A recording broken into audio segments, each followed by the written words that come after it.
அனைவருக்கும் வணக்கம். இன்றைக்கி கடலை பருப்பு சட்னி எப்படி செய்கிறேன்னு பார்க்கலாம். கடலை பருப்பு 1/2 கப், தேங்காய்ப்பூ 1/4 கப், இல்லைன்னா ஒரு 2 டேபிள் ஸ்பூன் அளவு எடுத்துக்கலாம்.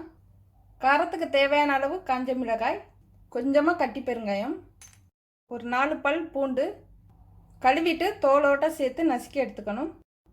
ஒரு பெரிய வெங்காயம் நைஸாக நறுக்கி எடுத்துருக்கேன். தாளிக்காய் கடுகு உளுந்து, சிறிதளவு புளி, தேவையான அளவு கருவேப்பிலை, கொஞ்சமாக நல்லெண்ணெய் சேர்த்துக்கணும். எண்ணெய் காஞ்சதும் பெருங்காயத்தை பொரிச்சுக்கணும். புளி, கடலைப்பருப்பு நல்லா செவக்க வறுத்துக்கணும். இப்போவே மிளகாய் சேர்த்தா கொஞ்சம் செவந்துடும். கொஞ்சம் வதக்கினதுக்கப்புறம் மிளகாய் சேர்த்துக்கலாம். மிளகாய் சேர்த்துக்கிறேன். காரத்துக்கு தேவையான அளவு சேர்த்துக்கலாம். தேங்காய் பூ சேர்த்துக்கிறேன். ஒரு 1 நிமிஷம் கிளறிட்டு அடுப்பு ஆஃப் பண்ணிடலாம். இப்போ அடுப்பு ஆஃப் பண்ணிடுறேன். கொஞ்சம் நேரம் நல்லா ஆறணும். ஆறினதுக்கப்புறம் மிக்சியில் சேர்த்து கொஞ்சம் கரகரப்பாக அரைச்சி எடுத்துக்கணும். நைஸாக அரைக்கக்கூடாது. அரைச்சாச்சு.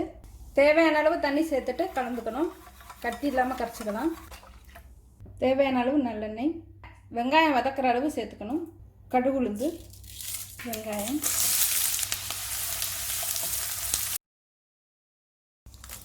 பூண்டு நச்சு எடுத்துக்கலாம். பெரும்படியான தோலை மட்டும் எடுத்துக்கலாம். இந்த மாதிரி இடித்து எடுத்தோம்னா தனி சுவை கொடுக்கும். ஒரு 3/4 தரம் வதங்கினா போதும். கருவேப்பிலை. இப்போ அரைச்ச பருப்பை சேர்த்துறேன். தட்டி வச்சிருக்க பூண்டு, இன்னும் கொஞ்சம் தண்ணி சேர்க்கணும். பருப்புங்கிறனால கொதிக்கையில் கெட்டியாயிடும். கொஞ்சம் இலக்கமாகவே வச்சுக்கணும்.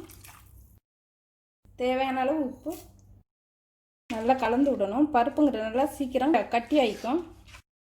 கொதிக்கிறதுக்குள்ளே நல்லா கட்டியாகிது பாருங்கள். அதனால் நல்லா தண்ணி கலந்துக்கணும்.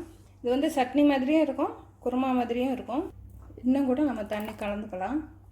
நான் இந்த பதத்தில் எடுத்துக்கிறேன். ஒரு 2 நிமிஷம் கொதிக்க விடலாம்.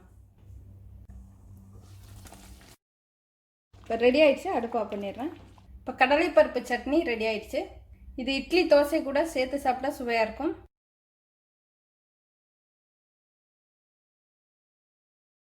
நன்றி.